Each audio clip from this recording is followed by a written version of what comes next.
like, that was a successful trip to Poulon Whoosh. Why am I in my closet? And I know it's typically unpredictable, but it usually puts me in a place that's a bit more comfortable. Why is there a disembodied corpse right on the middle of my floor? Howard? What have you been up to? Hello world of YouTube, and welcome to my Avenged Sevenfold Discography review update. In this video I'm going to be reviewing their new album, Hail to the King, which came out earlier this year. Now if you haven't seen my one-part, now two-part Avenged Sevenfold Discography review, and you want to check out part one where I cover all of the records from Sounding the Seventh Trumpet all the way to Nightmare, click the always magical, ever-present Door Fedora. It's a magical fedora that takes you to magical places. So if you want to check that out, it's right there or in the top of the under thingy. Now this record, Hail to the King, is their first record since their new drummer, Aaron Ilje, has come into the picture. They've put out a few songs with him for various soundtracks, but they haven't put together a full-fledged release until now. And honestly, in comparison to how the songs they put out with this guy and how this album is, I'd much rather have the tracks. This record is very underwhelming to me, and it's not what I expected at all. Maybe it's because I didn't really look into this record before I listened to it, but I wasn't expecting this. Apparently, they had stated that they were going back to more of a hard rock, or like an old school metal sound, and they definitely achieved that, but I feel like they lost themselves in the mix. I mean, there's a lot of things on this record that I don't like. There are elements that I do like, but I think overall, this album is very underwhelming to me in a lot of regards. And I think that it borrows way too heavily from its influences to the point of it kind of just sounds like a ripoff of their influences. Case in point, the opening track, Shepherd of Fire, which has some really good elements to it. I like the foreboding horns, I like the kind of build up to it. But once the rest of the instrumentation kicks in, you can definitely tell they were heavily influenced by Metallica's The Black Album. And I know a lot of people have made that comparison, but I can't help but make it as well. And it's not just in this track, which has a lot of, which has that kind of bass line that kind of sounds reminiscent of Enter Sandman, along with the spoken word bridge, and the way, again, the drums are mixed. But the track This Means War has it as well. The track This Means War sounds like Sad But True. I mean, the riff kind of sounds like a faux ripoff of that riff. The drums sound like they're like that too. And that's kind of like that throughout the whole record. The drums are very Black Album-ish, but I'll get to them in a minute. This Means War did not sound like it would sound like this when it started off, but it gets into it, and I don't like it. I think it's a very bad move on their part. And another one that kind of has this Metallica Black Album-esque vibe is the song Crimson Day, which the opening guitar kind of sounds like a Metallica ballad.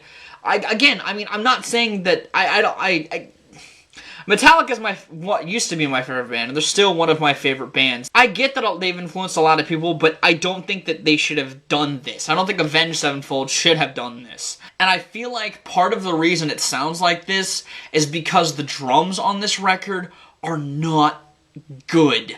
I mean, to Aaron Ilje's credit, he's not the Rev. And I feel like he's not trying to be the Rev, but I feel like he's trying too hard to not be the Rev.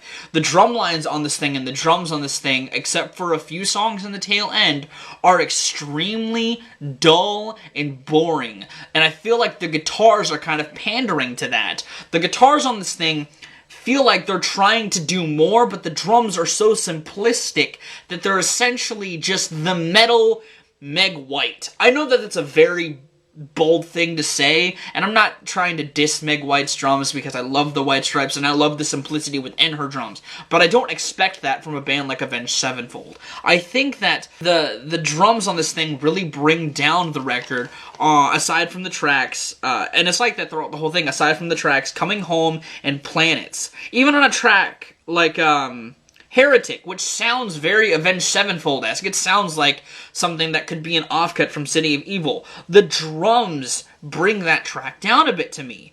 I mean, there are tracks like Planets that, again, have really good drumming, especially in the intro, but they don't lend themselves well throughout the rest of the record because Aaron Ilje just does not play that well. He's very simplistic, and I guess that matches the theme that they're going for, but I expect something a bit better from this band. drum-wise. And I guess it's because they had someone like Mike Portnoy on the record that came after the Rev, someone who was a bit better at the drums. So I kind of still expect that kind of intricacy within the drums within a band like this. I mean, I made that point multiple times throughout my notes that I was making. I was really wanting some better drums on this thing. And not only that, I was wanting some more driving tracks. I was wanting something with a bit more energy throughout the rest of it. I mean, tracks like Hail to the King and Shepherd of Fire do a really good job of building up to something. But when they get paid off with a track like Doing Time, which starts off great, but fades into a Guns N' Roses wannabe type song, that's not good payoff, if you ask me, and especially if it's a track like Doing Time, which I did not like at all.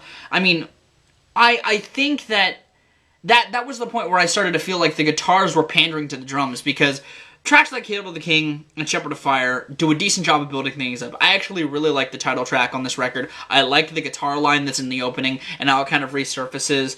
I still think the drums are simple, but I think that the overall sound of the title track is pretty good. But it still feels like it's a build-up to something, and I was wanting it to be paid off with something after it. Something like maybe a track like Coming Home, which would have been a great track to come earlier in the record, because even though they're trying to pander their sound to something more like the Black Album or earlier heavy metal, those early metal records still had something to break up a lot of the mid-tempo or a lot of the build-up. They had good payoff.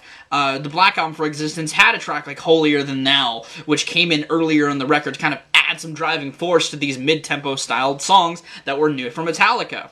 I feel like this band should have done that as well if they were trying to do something new-ish with their sound. New-ish for them. It's not new in the realms of metal. This album is nothing new. It's just retro-styled radio metal, which is fine. It has its audience, but I'm not the kind of guy who likes a lot of this record. I mean, I think that this album takes too long to get into itself. But again, there are elements that I do like that I wish they explored more, like the foreboding horns in Shepherd of Fire, which, to their defense, do come on later in the record again. But there's a track on here, Requiem, which has choir in it, which I really liked, and it surfaces again in that song, but I would have liked to have seen it again later on in the record. I feel like they're trying to do something bigger, but they're also trying to change who they are instrumentally, core-wise. And I felt like that really diminished the quality of this record. The track Heretic is really when the record starts to pick up for me. I mean, I like Heretic. I think it sounds like something that could be on self-titled and off-cut for City of Evil. And the track Coming Home is a really good driving track that kind of fades into Planets, which has good drumming. And Acid Rain, which is a pretty good ballad closer. One of their better ballads, if you ask me. I like in Acid Rain how the guitars are kind of vacant, or the guitar spot is kind of vacant. It's kind of sparse, the guitars are, until the bridge/solo of the song. I like that it's just piano and strings. Granted, I wish the strings were more just in the chorus, but I like that track overall. I think it's a really good ballad by these guys. I feel like this record overall just is underwhelming to me and not as good. I mean, I really didn't know what to expect, but I didn't expect something like this. I expected something better than this, and I feel like they've made better quality records than this, and I hope that this does not reflect where their future goes, because I'd like to see them do something better than this, since these guys have written some pretty decent modern radio metal records. I think that there's a good theming that goes on in this record lyrically, with the kind of kings and stuff that kind of gets buried within itself. They kind of get a bit too into the lyrics, I feel like, but they try. They try something with theming, and I think it kind of works to their advantage. And there's parts that make me want to like this record, but it's all brought down by the negatives. And I feel like by the middle of the record, they really lost who they were, because I feel like this record could have been better, especially with some of the things introduced. But I feel like it kind of got lost within itself. That's my take on Hail to the King. And my favorite track is Coming Home. I like the driving force behind it, and I wish that it had come earlier in the record to kind of keep things a bit more energetic and kind of break up some of the styles within the record. I feel like they were ambitious to try something that wasn't them, but I feel like they were over-ambitious. Hopefully, if you don't agree with my opinion, you will at least like my review. Again, if you want to see me kind of compliment this band more than I do on this record, check out my Discography review, because I do compliment some of their records. but I'm going to get out of here. I have been Viralrak. You guys have good days, lives, and situations, and I'll see you another day.